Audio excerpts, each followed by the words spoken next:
All right. How are you guys today? For today's math lesson, what we're going to focus on is our favorite number from over the past couple weeks, and that is number 10.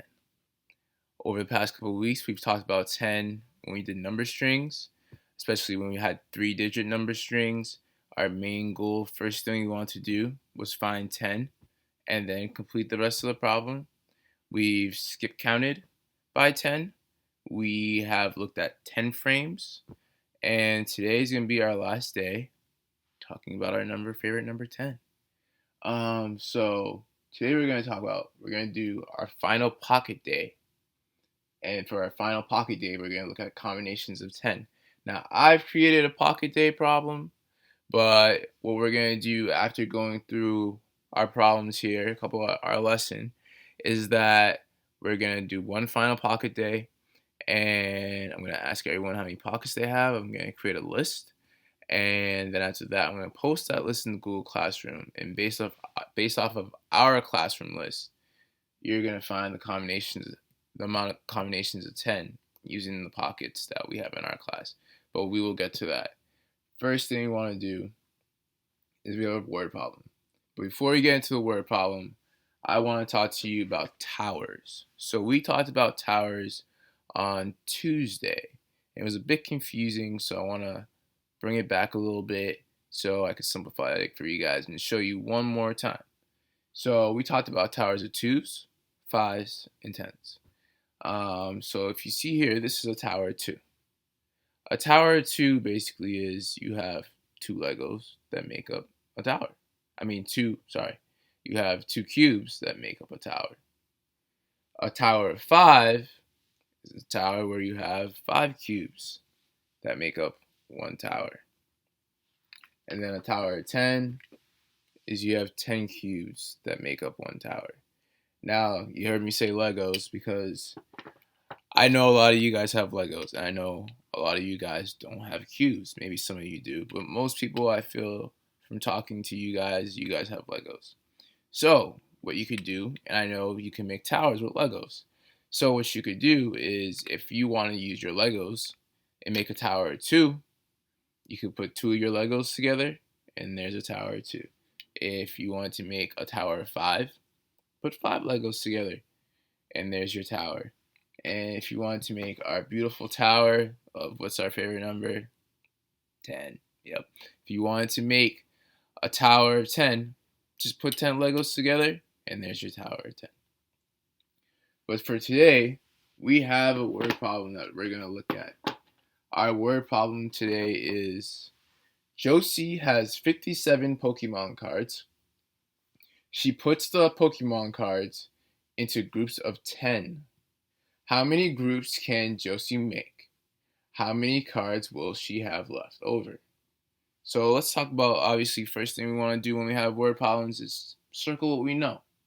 So we know Josie has 57 Pokemon cards. That's a lot of cards. Josie's been doing a lot of saving. And then we know that Josie is putting them into groups of 10. So, groups of 10. And then we know that she might have some left over. So, a way that you can make 10 if you don't have cubes that we talked about is that you can make a line. So you can make one line straight down, and that can count as 10. So we know that Josie has 57 Pokemon cards, and we want to see how many groups of 10 we can make and see if we have any left over. So I know one group, one line is 10, 2 lines is 20, 30 for 3, 40 for 4, 50. So right now we have 50 cards right here. Remember, we're going in groups of 10.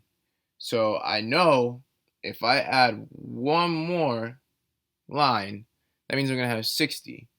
And that's going to be more than what Josie has, because Josie has 57. So for our leftover part, so if I know Josie has 50, Pokemon cards down here, she has 7 left because we have 50 down here, but we want to get to 7, and we know that 50 plus 7 is 57. So a way that you could draw your leftovers is that you could do dots. So you could do 1 dot, 2 dots, 3 dots, 4 dots, 5 dots, 6 dots, and 7 dots. And so we know 50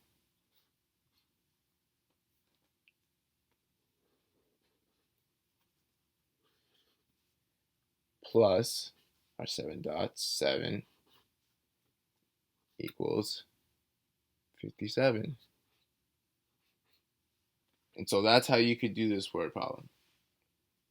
Now, at the top, we are going to look at our final day of Pocket Day, and we're going to find combinations of 10. So I've created, like I told you, I created a new Pocket Day combination chart. So our participants are Zyla with 6 pockets. We have Lily with 5 pockets, Mike with 4 pockets, David with 9 beautiful pockets, Amy with 2 pockets, Zoe with 2 pockets, Kylie with 7 pockets, Elena with 8 pockets, Jeremiah with 1 pocket, and Zion with 3 pockets. And how we're going to do this, we're going to find 10. So we have all these pockets right here, and we want to find combinations of 10. So I'm looking at the board right now, and I know that 9 plus 1 is 10.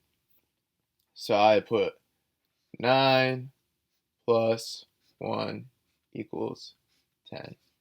And since I already used these, I'll cross these out. Cross out the 9, cross out the 1. Now I'm going to look at this a little more. And I know that 4 plus 6 equals 10.